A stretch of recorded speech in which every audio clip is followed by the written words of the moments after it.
All right, let's shift into a conversation that is it's kind of serious, I think. This is a feud between you and Demi Lovato. Well, this is something I wanted to talk to you about because as I was participating in the Mark Twain, I got to spend some time with Eddie Murphy and Dave Chappelle in Arsenio Hall, and I was telling them about this odd thing that happened with global superstar Demi Lovato.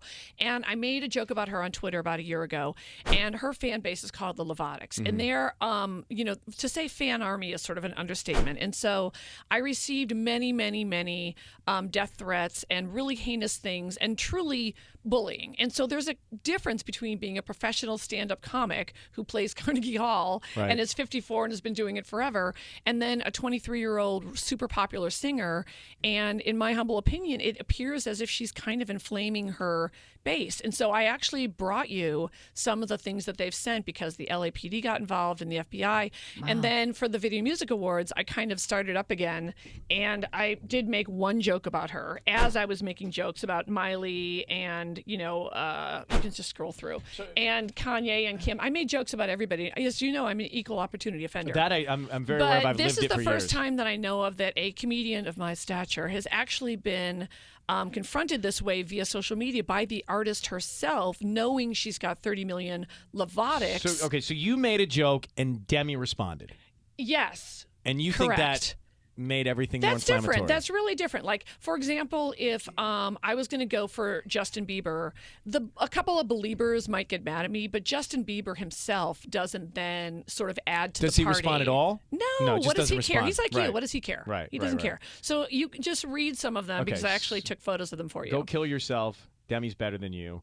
Okay, then it says about cutting you up with razors. Yes. Intense, right? Yeah. Lovatics want your ugly... I can't read all that. You can't even read them. Oh my God! I mean, there's some aggressive stuff here, and there's some violent stuff here. I think that's safe to say. Well, the other point is, as I was talking to the other comics, part of, as far as I understand, part of Demi's kind of message is about not bullying. And so, of course, I looked up the profile of some of these kids who are saying these things, and they do it to each other as well. So I would like her to step in and really clarify, because they really listen to everything she says. She's a 23-year-old, wildly successful girl. But you have to admit, she's fair game. Like, for example... I don't disagree with that. I think we're all fair game. Once we get into this business, that's part of it. And you know what? There was a joke about me on SNL last week. I thought it was fine. And sometimes I like it, to be honest with you. And And sometimes I encourage it. It's funny. Hence this shirt. I've encouraged it today.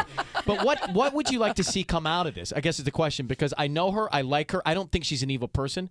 I don't think that she would mean to have anybody feel the way that you're feeling. I think it's interesting that there are all these other pop stars that have the same amount of leverage who just seem to really take it on the chin and don't mind and get that it's part of the business. The fact that we're talking about two celebrities less bothers me. Right. What bothers me the most are 12-year-olds or 13-year-olds or however old they are. They're doing it to each other using words in like their that, schools. talking about each other. Yes. That, to me, is the biggest issue here. I agree. And I think that's what we have to figure out how to combat. And so as I started looking at the profiles of these kids that were coming at me, I started looking at their other tweets, and I'm like, oh my gosh, this person is that happening said, to other people. I want to, cut Kathy Griffin with razors, they're now saying to some other kid who only has 12 followers, oh, I'm going to do the same thing to you. Would you talk to Demi about it?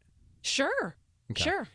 I don't know that I can make that happen, but I'm just thinking, like, hey, you're right. This is at a level that should be stopped. I guarantee you she's not going to feel this way when she's 30. Because I've seen it so many times. Like, I've made fun of people when they were, 18, and then I meet them at 25, and they're like, oh, now I get it. Yeah. I mean, Miley's an example. Miley So just she's literally cool with it came now. up to me one day and said, oh, so this whole time you've just been kidding? And I go, yes. And she's like, really? And I go, yeah, the whole time I've just been kidding, honest. We will agree that kind of texting and that intensity is just wrong.